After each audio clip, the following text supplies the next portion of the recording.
Well, it's time for our first edition of Coach's Comments here at the Icebox, brought to you by Southside Auto Tech. I'm Joel Norman. We're joined by the head coach of the Lincoln Stars, Rocky Russo. And Rocky, first loss of the season here. I think it was hard to find goals, obviously, those first two periods. You guys were obviously able to get some later on. It felt like a game where you were knocking on the door plenty, but just couldn't quite get one those first two periods.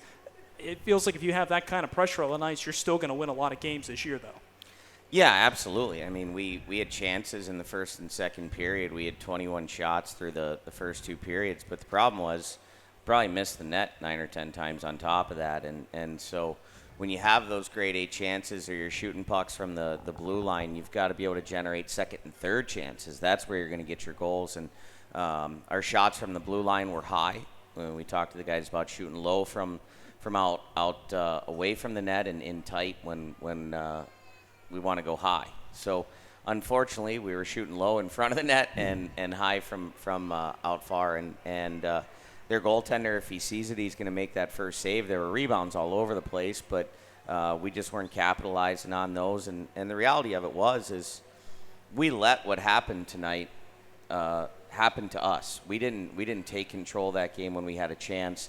Obviously, it's a bad call on Danny Sambuco. It's unfortunate. I feel terrible their player got hurt, but those guys just run into each other, and their guy made a pass and was admiring his pass, and Danny tried to jump out of the way, actually, of him, and unfortunately they clipped each other, and their kid got hurt, and as always happens with that particular official, he gets scared, and so he immediately just makes a call like that, but we did that to ourselves. We put ourselves in a position where we allowed the external factors, the officiating and some of the other things to become a factor because we didn't take control when we had a chance.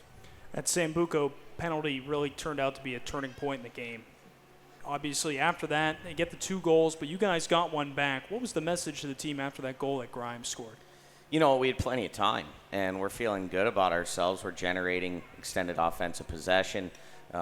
Good things are happening, and quite frankly, there was multiple opportunities for him to call a penalty on them.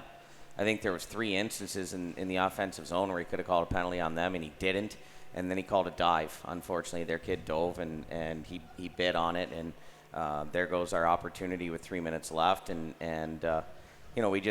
didn't really get the 6-on-5 set up, and it's tough when you got a minute left and you're coming off a PK, try to get the right personnel out there, but again, we had our chances today. I'm a little disappointed with our process. I didn't think we worked as hard as we could have, and I'll put that strictly on my shoulders. I talked to the guys about how hard they worked last week.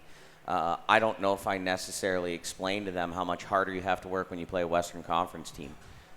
Things are a little softer in the East, and you can work hard and get away with it, and unfortunately, we learned a tough lesson tonight, but that's what early season hockey's about. You're not going to go 60-0, and so for us, we lost a tight game. We had chances to win. We didn't bury them, but ultimately we have an opportunity to learn from some failure and some adversity today and grow and be better for it. Felt like it was a great night for some depth players, though. Brendan Audley obviously scoring the game-tying goal at the time. Jack Larrigan hit a post shortly after Ali did, and he had a couple of great chances in this game. What did that mean, getting some of that work from those other forwards like those two?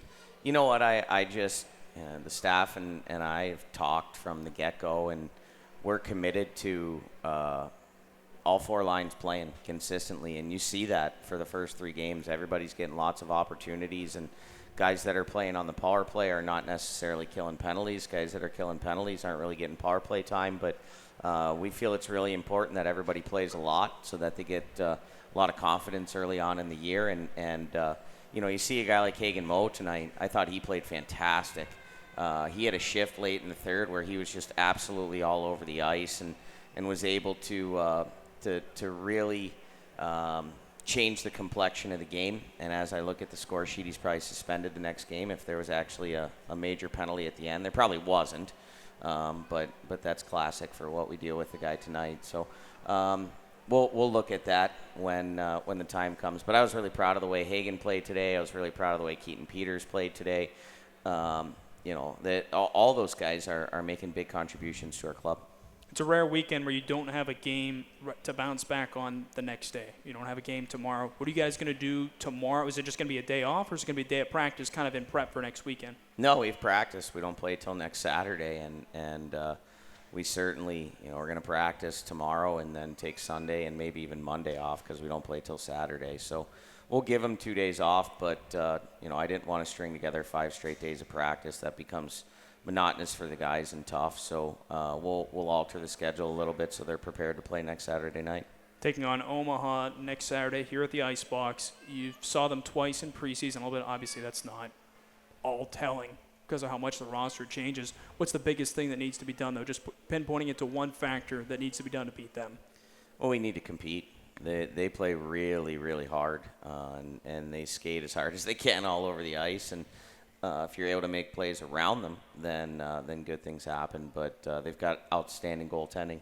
And if you let guys like Rabel and Pash see the puck, they're going to stop the puck. So we have to commit to getting to the front of the net, generating chances, and taking advantage of our second and thirds.